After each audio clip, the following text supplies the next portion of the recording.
Yo guys, you know what time it is. Even though it hurts, we have to take a look back at Inter's 2-1 loss against Barcelona, the San Siro, knocking Inter out of the Champions League this season. I previewed a 2-1 win in the my match preview. Unfortunately, it was 2-1 to Barcelona, not Inter. And Inter and their players have only themselves to blame. There's no one else to blame. Inter's players were not good enough on the night. Barcelona, as previewed, they turned up with a second string team pretty much.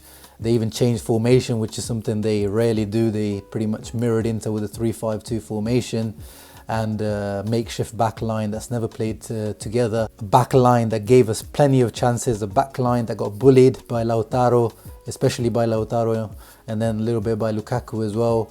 But we could not score even in the brothel. Our one goal came through a deflected goal from Lukaku. It was a great shot, but slight lucky deflection. But apart from that, we just didn't have that killer instinct, and I was worried about that. Just as we did against Roma, we had so many chances and we just didn't take them. Earlier on in the season, Inter were much more clinical. Even if we had a few chances, we would take them.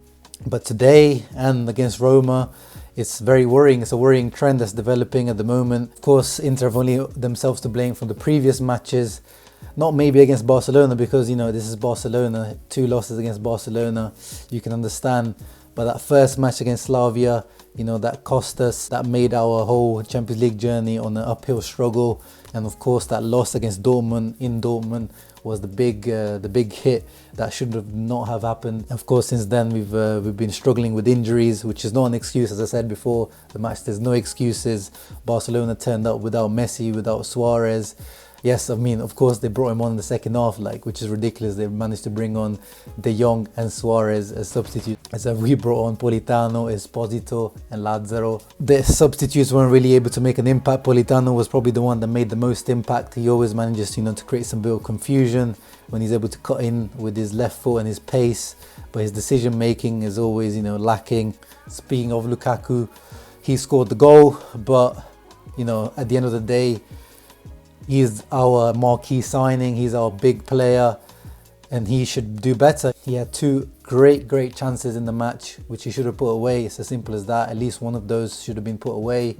But unfortunately, he wasn't able to. His touch wasn't there for that second one where he tried to take it around the keeper. And that first one where he took a bit too long, probably tried to cut back into his left foot. He should just take it with his right foot. He is his weaker foot, but he's a world-class striker, and world-class strikers have to score those goals. Lautaro was pretty much carrying the whole team on his back in the first half. He was absolutely outstanding. That's probably one of the best performances I've seen ever from Lautaro. It's crazy the amount of... It wasn't just the pressing and the fight that he had. He was the one showing the desire and fight, but the quality as well, the way he was taking balls that were pinged at him, he was just bringing them down and shooting that goal. My flop of the match has to go to Biraghi once again, just as I did against Roma. The boy just doesn't bring anything to the table. At least on the other side, D'Ambrosio, as I said in my preview, I'm not a big fan of him when he plays wing back because he's not very good at carrying the ball forward.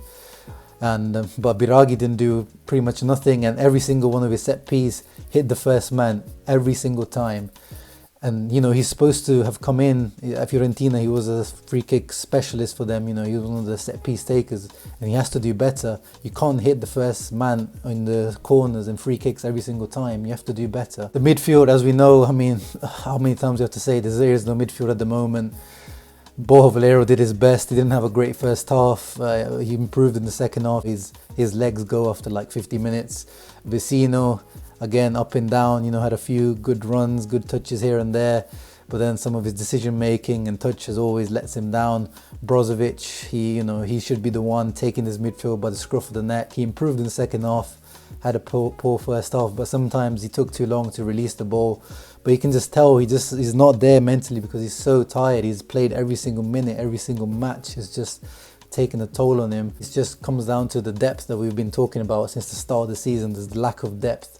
But again, I'm not going to use that as an excuse for this match because the boys let themselves down this match. We had the chances and we should have scored, and that's as simple as that. Does Conte deserve any criticism for this loss? Not really.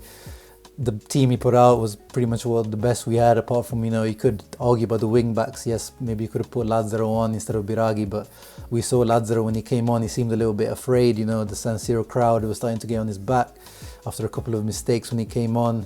The defeat didn't come down to that. The defeat came down to taking chances and being cool in front of the goal, which we weren't. It just reminded me of the PSV match from last year where we just started to rush things. Now we go down to the Europa League, and I don't think Conte is going to take the Europa League seriously, especially with the squad that we have at the moment. It heavily depends on what we do in January. Let's see what the board does in January, what Conte asks for in January, if the board is able to make him happy. As I said in my match preview, the money that would have come in from this Champions League qualification would have been vital to bring someone in January, and now the targets that we're going to have to bring in are going to have to be on loan, because we're not going to have the same backing that we would with a Champions League win. Because with the Champions League win, you have also the potential of more earnings afterwards, whereas with the Europa League, you have a little bit more, but it doesn't really compare, especially with Inter already pretty much having a top 4 finish, kind of secured, hopefully, in the league, unlike previous years. So it doesn't really matter the Europa League as much. But, of course, it would be nice to get a trophy, but I think it makes sense now to switch off in terms of the European side of things and just focus on the Serie A.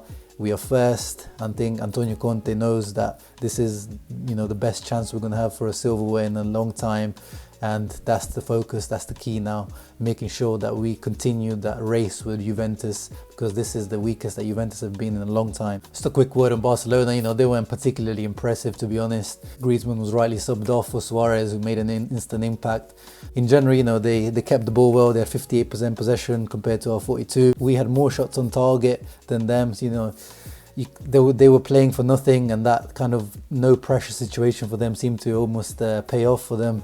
But yeah, that's it for today, guys. Let me know in the comments below. Make sure to leave me a like if you've enjoyed the video. At least, cheer me up from the Inter loss.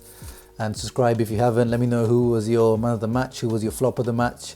And would you take the Europa League seriously? Do you want a trophy, that the Inter team on that pillow, the Ronaldo team, that's the UEFA Cup winning kit. Would you like to win a trophy like that this season? I mean, it would be nice, but does it make sense for us to actually go for it?